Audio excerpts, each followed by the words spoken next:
Director of Life Choice Wellness Center, and we're back for day 4 of the 21-day series of Let's Talk Health. All right. Now, if you've been with us for the past 3 series of the 21-day series, I want you to like this video or put yes in the chat box. All right.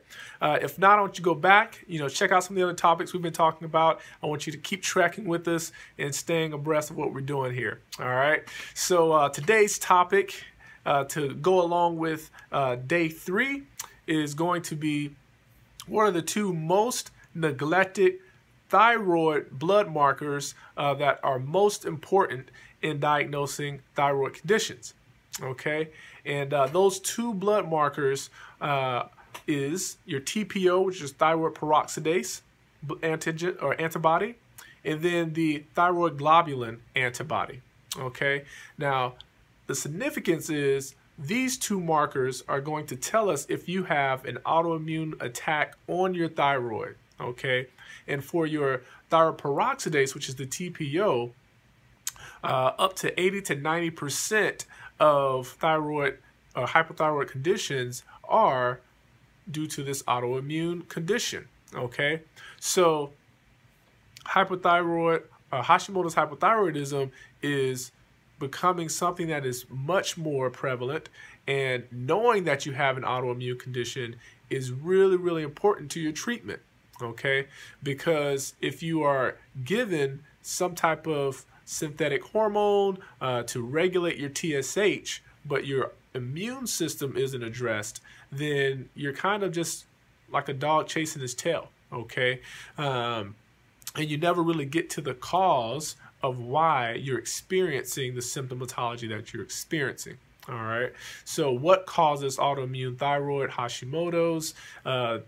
Antigens, right? That's foreign toxins or pathogens that come into the system due to either some type of environmental exposure or most likely to different proteins coming from specific foods. All right, for example, gluten is a very popular molecule that is similar to the thyroid molecule, and therefore it can be a trigger for autoimmune on the thyroid. All right, another one is casein in milk, and then there could be other inflammatory foods that you're eating and taking in and ingesting that's creating that immune response, most likely due to a leaky gut that's open, where those tight junctions of your small intestines becomes open, different proteins, bacteria, undigested food begins to seep through into the bloodstream and creates that inflammatory response like we talked about earlier when we talked about leaky gut.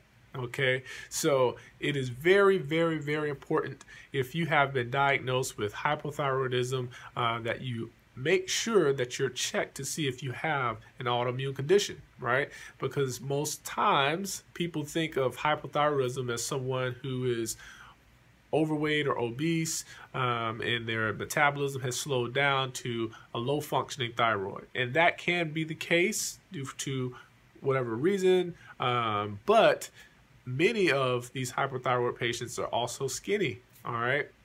It's like 36%, so it must be a cause of why you're actually having a low functioning thyroid. Okay, so you got to dig deeper. You can't guess, you must test. All right, and that's why we food test our patients.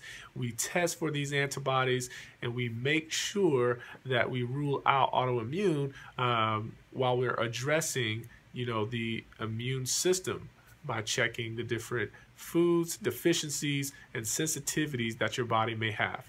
All right, so hopefully that answered the question there. If this was helpful, I want you to give us a thumbs up here, give it a like. I want you to share it with other people because, again, autoimmune conditions are becoming so more prevalent, right? And so many diverse different autoimmune conditions. And if you have one, it is very more likely that you may have another, okay?